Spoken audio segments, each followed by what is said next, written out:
Mr. President, on February 2nd, I called on Japanese Prime Minister Kishida to transfer U.S. Navy Lieutenant Ridge Alkonis back to U.S. custody no later than midnight on February 28th. I was explicit that a very public discussion about the U.S.-Japan relationship, and in particular the U.S.-Japan Status of Forces Agreement, would ensue if Lieutenant Alkonis were not back in U.S. custody by that date. Now it's now March 2nd, 2023, and it's about 6:20 p.m.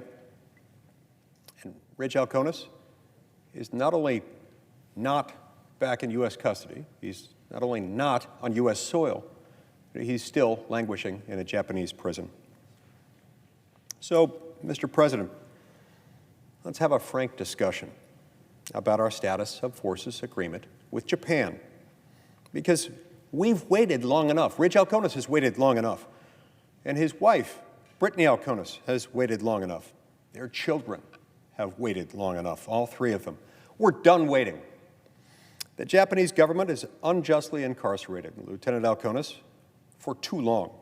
I traveled to Tokyo in August to meet with Japanese Foreign Minister Hayashi, where he made an unequivocal commitment to expedite the Council of Europe prisoner transfer once the U.S. paperwork was completed.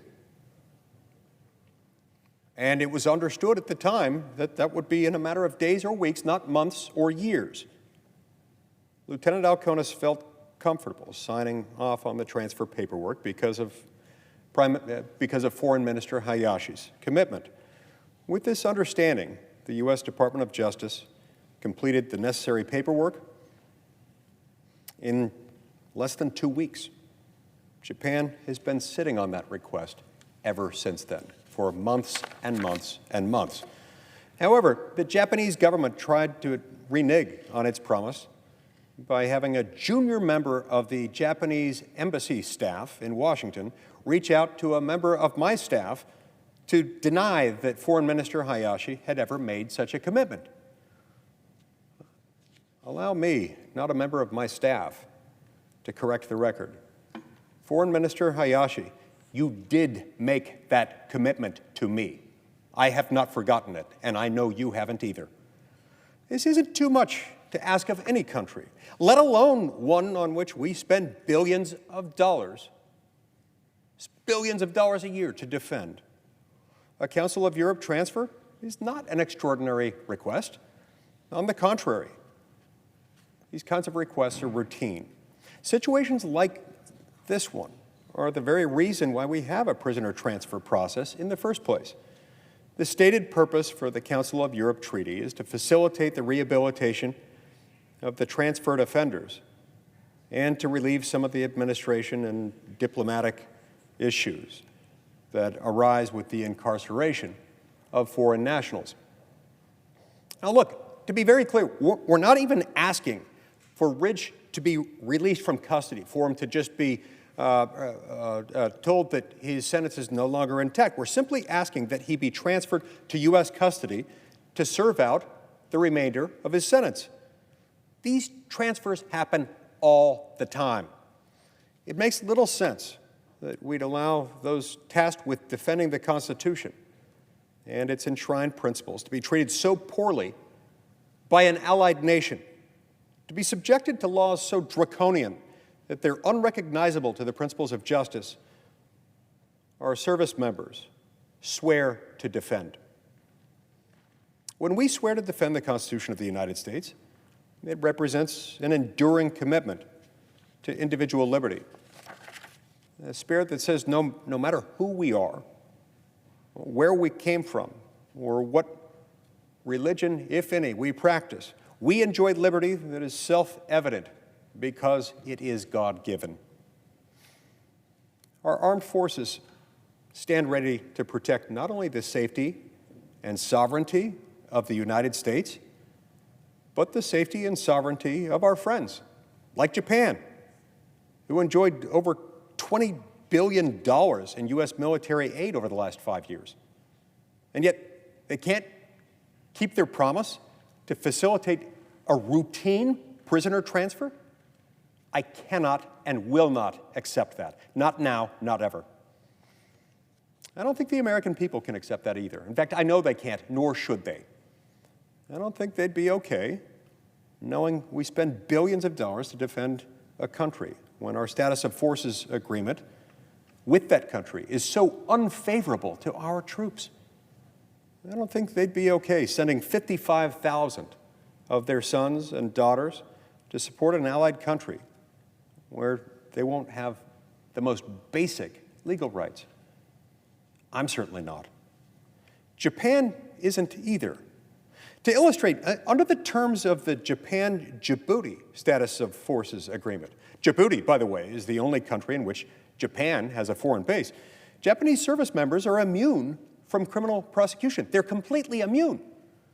Why should Japan be allowed to treat U.S. forces any less favorably than Japanese forces are treated by Djibouti? Look, I want to be very clear here. Japan has a good thing going. It doesn't get much better than the deal they've got going. I don't know why they'd want to jeopardize that. But patience in Washington has grown thin, and the Japanese government has vastly underestimated the intensity of bipartisan support for Lieutenant Alkonis in Congress at every level of government, including a commitment from President Biden, a recent commitment from President Biden himself to Brittany Alkonis, saying, quote, "I promise you, we're not giving up, okay?" President Biden is right. He said that with good reason. And he said that not only as President of the United States, but also as a red-blooded American who cares about this country. Himself a father of a decorated, respected U.S. military officer. We're not giving up. This isn't going away. We're not just going to keep quiet. And the longer Ridge remains in Japanese custody, the louder we will get. If the Japanese government can't respect our service members and we can't trust them to uphold their commitments, then we're long overdue for a renegotiation of the Status of Forces Agreement between our two nations. We must do so to protect our service members, especially if they're stationed in a country with a justice system as draconian as Japan's. In Japanese criminal justice, interrogation is the primary means police and prosecutors use to obtain confessions. But these are no ordinary interrogations, not by our standards, not by a long shot. In a typical criminal case, the average Japanese interrogation lasts more than 20 hours. In bribery interrogations, they average 130 hours. The night that Lieutenant Alkonis was involved in that tragic accident, rather than being taken to a hospital, he was placed in solitary confinement for 26 days. During that time, he was denied access to legal counsel, denied access to an adequate translator, denied proper medical care, despite the fact that he had just been in a serious accident, and was subjected to intense interrogation tactics at all hours of the night. He was subjected to bright lights, causing sleep deprivation, and coerced into signing complex legal documents written in Japanese with no interpreter available, just to have the chance at getting bail. It was later discovered that Japanese authorities manipulated Lieutenant Alkonis's forced statement. Not uncommon in Japan, where 26% of prosecutors there have admitted in an anonymous survey to falsifying suspects' statements.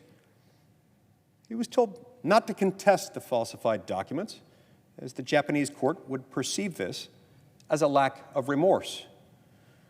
Given the unfair treatment of one of our best and brightest, we as a Congress should take every precaution to ensure that our service members are never, ever treated this way again.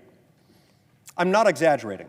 The UN Human Rights Council and other legal and human rights organizations have long criticized Japan's justice system for unnecessarily long pre-indictment detention periods, denial of lawyers during interrogations, and questionable interrogation tactics, to put it mildly. Often these practices lead to false confessions and have resulted in Japan's legal system being known as, quote-unquote, hostage justice, appropriately so. Don't believe me? No. The criminal conviction rate in Japan is 99%. We have status of forces agreements to establish frameworks under which U.S. military personnel operate in foreign countries and how domestic laws of foreign jurisdictions apply to U.S. military personnel in those countries. At a minimum, any agreement between the United States and a foreign country should provide adequate legal protections for American service members. This means access to legal counsel, and it means access to a competent interpreter, and it means access to medical treatment throughout the legal process. These are basic rights afforded in modern and fair justice systems, but not in Japan.